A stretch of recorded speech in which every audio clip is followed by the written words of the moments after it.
Uno de los primeros recuerdos de infancia que aún retengo a día de hoy es el día que me di cuenta de que iba a morir, de que era mortal. Tendría unos 3 años, tal vez 4, pero creo que no, y estaba haciendo pues una imagen mental de cómo iba a ser mi vida, ¿no? Me veía en cama en ese momento con 3 años, cuando iba a crecer, iba a ir al colegio, iba a estudiar en el instituto, luego iba a tener un trabajo, una mujer, familia, y hasta que llegaba a mi vejez, en cama, rodeado de mi familia para finalmente morir, y a posteriori un funeral en el que todo el mundo estaba rodeando mi ataúd. Y en ese momento pensé, vale, yo voy a estar ahí en el centro, en el ataúd.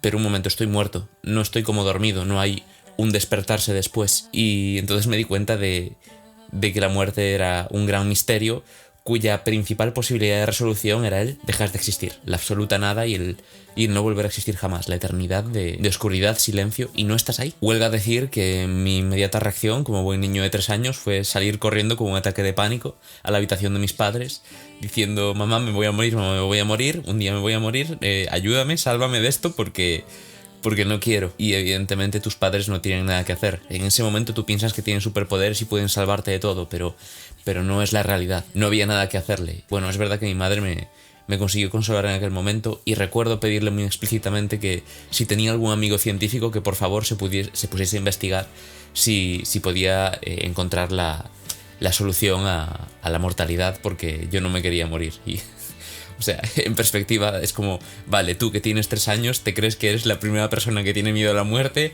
y que se ha planteado investigar sobre cómo evitarla. Pero bueno, hasta ahí tengo recuerdo de ese evento. Y esta fue la primera vez de muchas que me invadió ese pánico y que estuve viviendo con ese miedo. Porque es verdad que durante largos periodos de tiempo, de años, como que te olvidas. O sea, no estás pensando en ello constantemente. Es como algo que dices, ah, sí, es verdad, algún día me moriré, pero no lo sientes dentro, no tienes presente tu mortalidad, salvo ciertas temporadas en las que igual cada varios años pasaba un mes, un par de semanas, en las que estaba constantemente con la sensación de un día me voy a morir, todo se va a acabar, un día me voy a morir, todo se va a acabar. Y se me pasaba y continuaba con mi vida. Me pasó varias veces, sobre todo de adolescente, de tener un par de semanas a un mes cada año de pensarlo, pero nada importante, o sea, con el tiempo acababa volviendo a mi vida normal. Todo esto hasta el otoño de 2019, a mis 21 años, cuando justo en un periodo en que mi vida daba una especie de parón, porque la mayor parte de cosas que había llevado hasta entonces, pues una relación bastante larga, un proyecto musical de un par de años de trayectoria, un año con menos carga lectiva en la carrera, en la que también me iba a centrar ese año en empezar este proyecto con Devaro, debió ser que el parón me hizo soltar emociones acumuladas, que de golpe este pánico volvió, el pánico y la certeza de un día me voy a morir. Pero esta vez vino diferente, vino con un pánico reiterado varios días sin no quitármelo, y al final estalló en una especie de crisis existencial. No solo no podía parar de pensar en esto, sino que tenía el estado emocional constante de ansiedad, de estado de alerta, de decir, un día me voy a morir y no hay nada que hacerle y no soy capaz de continuar con mi vida porque todo me parece inútil. O sea, si todo esto me lleva al mismo lugar, que es que voy a desaparecer, ¿para qué seguir? Y es curioso porque esta crisis existencial con la muerte me coincidió con un fenómeno que yo no sabía en ese momento que se llamaba así, que fue una sincronicidad del lecho de muerte. Y es que según yo iba teniendo estos ataques de pánico, los primeros que desencadenaron en esta crisis existencial, un familiar mío estaba teniendo ingresos en el hospital sin que yo lo supiese. Un día de golpe se me cierra el estómago de golpe y digo, es que me voy a morir, es que me voy a morir. Y me entero que este familiar mío, igual me lo enteré un día más tarde, estaba entrando en el hospital con una infección del tracto digestivo. Como 2 días más tarde tuve una sensación de asfixia mientras me estaba durmiendo, como que no me llegaba el aire y era como, me voy a morir un día, un ataque de ansiedad, ¿no? De tener restringido el flujo de aire. Y a la mañana siguiente me enteré de que la noche anterior este familiar mío, mi tío, también había ingresado en el hospital pues con problemas de apnea y con problemas de respiración, que unos pocos días más tarde terminaron con su vida. Y entonces me encontré yo con que estaba con este miedo a la muerte, que luego descubrí que se llamaba técnicamente tanatofobia, que en este caso había desembocado en una crisis muy palpable, con una falta de control y de los nervios desbocados, a la vez que una persona a la que yo quería estaba pues en sus últimos días y con ciertas crisis que decían pues me voy, no me voy, me voy, no me voy, y se acabó yendo. Esto a mí me produjo, por un lado, la inquietud existencial de decir cuál es el propósito de vivir si un día voy a dejar de existir, y por otro lado, con intentar encajar el cómo puede ser que todo esto que a mí me ha pasado, la certeza de que me voy a morir, ciertos síntomas corporales hayan coincidido con los que presentaba este familiar según ingresaban en el hospital sin que yo lo supiese, lo que luego me enteré que se llamaba sincronicidad del lecho de muerte. Pues entre ese vacío existencial, la ruptura de mi cosmovisión y pues una crisis afectiva bastante importante, decidí abrir la mente y contemplar la posibilidad de que igual, al fin y al cabo, esta idea tan materialista científica de que la materia es todo lo que hay y una vez que se apaga el cerebro desapareces, no era cierta. Entonces abrí un poco la posibilidad de la espiritualidad, pero una espiritualidad muy afincada en lo filosófico, ¿no? Pues tal vez una idea platónica de que existe el mundo de las ideas, ¿no? De que hay algo que no es material, que existe y es eterno y tenemos acceso a ello de alguna forma que no comprendemos del todo. Y para qué engañarnos, ciertas vertientes espirituales que pueden hablar de cosas análogas a esto, aunque sea con un lenguaje un poco más, llamarle Dios o quien quiera llamarle universo o el nirvana, hacer un poco comparativa espiritual, religion shopping, o sea, de ir de compras de religiones y de creencias espirituales y abrirse a la posibilidad de que hubiese algo más. En este proceso encontré varios autores que me ayudaron bastante. Aparte del bueno de Platón, que me ha acompañado toda la vida y que da esa perspectiva de la inmortalidad del alma que no me vino nada mal, porque es como afincar mis ideas en la base de lo que es la cultura occidental, me ayudó en muy buena medida y sigue haciéndolo a día de hoy. O sea, siempre que vuelvo a Platón acabo encontrando nuevas lecturas y lo acabo encontrando en cosas que sé a posteriori. Pero aparte de él, más centrado en el tema de la muerte en específico, me gustó mucho el libro de Elizabeth Kubler-Ross acerca de lo que pasa después de morirnos. No recuerdo el título, probablemente lo deje en pantalla escrito ahora mismo. Y otro autor muy interesante, del cual también vi bastantes vídeos en YouTube, porque tenía y creo que sigue teniendo un canal en YouTube, que es Peter Fenwick. Voy a dejar el nombre escrito por aquí por si acaso, que es un psicólogo que ha documentado muchos de estas sincronicidades del lecho de muerte, muchos fenómenos de trascendencia que tú dices, ok, desde una perspectiva totalmente materialista no somos del todo capaces de dar cuenta de todo esto. Es posible que todo de lo que hablan las creencias espirituales exista, aunque el llamarle paranormal no sea del todo cierto, ¿no? Tiene que haber una explicación detrás, pero aún no la conocemos. Y ver lo que comentaban estos autores, pues la verdad es que junto con ciertas creencias filosóficas y un poco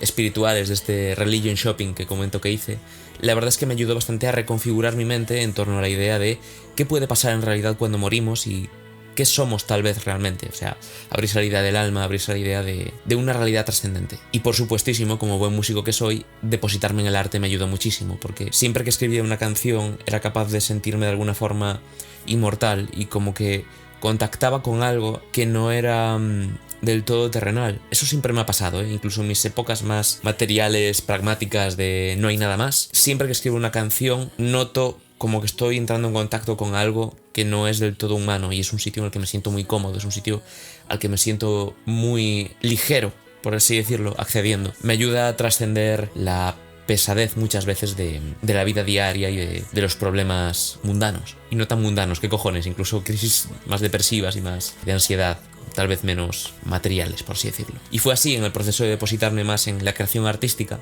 como escribí Sobrevivir, que es la primera canción de mi disco 1441. Dejo por aquí un trocito sonando. Fue demasiado tiempo que dejamos pasar.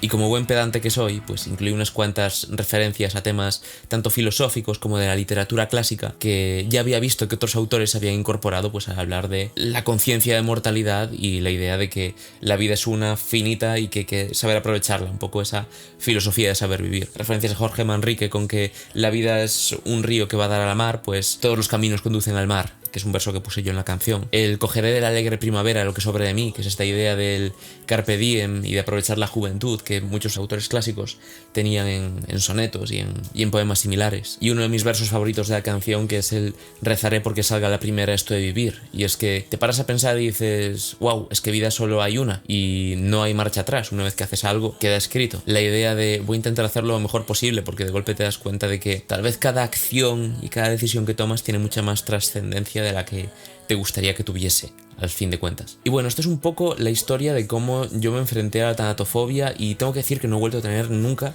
el miedo a la muerte, ni una crisis existencial de este tipo. Y es verdad que al final he acabado incorporando la espiritualidad en mi vida a un nivel un poquito esquizotípico. O sea, tengo creencias que a veces son casi delirantes.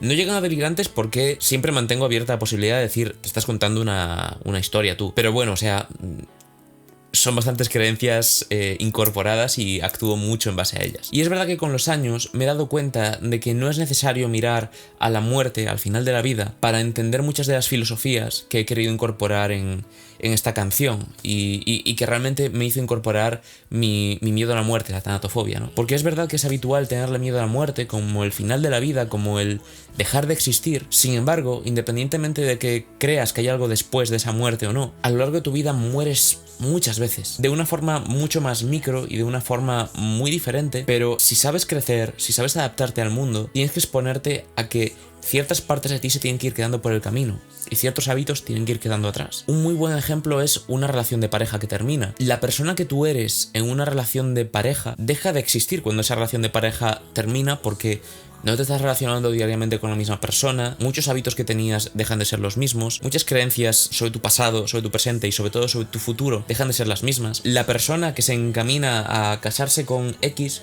no es la misma persona que se encamina a casarse con Y, la pareja que tengas después, o la persona que se encamina a tener unos cuantos años de estar en soltería para ver el mundo desde otra perspectiva. Y con cada cambio vital, si eres una persona mínimamente resiliente y flexible, estás siempre expuesto a que ciertas partes de ti vayan quedando por el camino e ir cortando, haciendo arder pequeños trozos de ti. Una metáfora que me gusta mucho para entender esto es la del bosque, y no tengo claro desde el punto de vista de protección forestal que lo que estoy a punto de decir sea cierto, pero como metáfora está muy bien. Y es la idea de que pequeños incendios sobre la maleza del bosque son capaces de mantenerlo limpio sin necesariamente afectar a los árboles más grandes y más frondosos, que muy probablemente serían capaces de aguantar pues esos pequeños fuegos, ¿no? Sin embargo, si esos pequeños incendios no ocurren y se llevan la maleza, esta se acaba acumulando y se acaba secando, de forma que cuando finalmente arda, porque en algún momento seguramente acabe por arder, el incendio será mucho más grande y por lo tanto los árboles más frondosos, más fuertes, que tal vez habrían sobrevivido el incendio pequeño, ya no sobrevivan